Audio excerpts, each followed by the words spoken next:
Paano nga ba magselos ang isang Carla Tapular? Yan po ang pag-uusapan natin sa video po natin ngayon.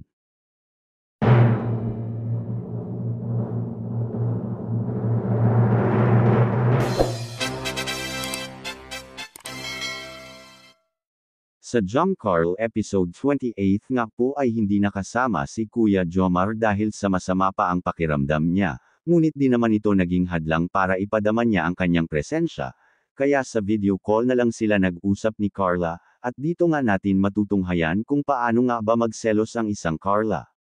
Pakinggan po natin ang masaya at nakakakilig na pagseselos ni Carla. Uminom na po ba kayo ng gamot po? Kakatapos lang. Sino pong kasama mo dyan? Wala, yari ka. Magsiselos na. Grabe. Walang kasama dito. Ako lang.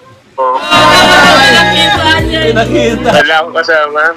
Alam, may naghatid po ng Jollibee. Di. Ipa-deliver lang ako. Di ko Siguraduhin niyo po Ala. Yari ka. Kaya Joms, lagot ka! Lagot ka! Joms, wala ka ba kasama talaga? Wala nga Wala. Baka nagtago mo sa dyan sa Sa cabinet. ilalim ng kama. Video mo ilalim ng kama. Wala Ilalim ng kama. Ay, wala na. Kawawa naman. Baka nasa CR naman. Oh, kawawa ka naman pala, bro. Kaya nga wala nag-aalaga. Pero parang ang cute ni Carla magselos. Bagamat hindi pa natin alam kung sinagot na ba ni Carla si Kuya Jomar, pero sa pinapakita nilang dalawa ay parang hindi na malayong matanggap ni Kuya Jomar ang matamis na oo ni Carla, bukod pa sa pagkikita at pag-uusap nila off-cam.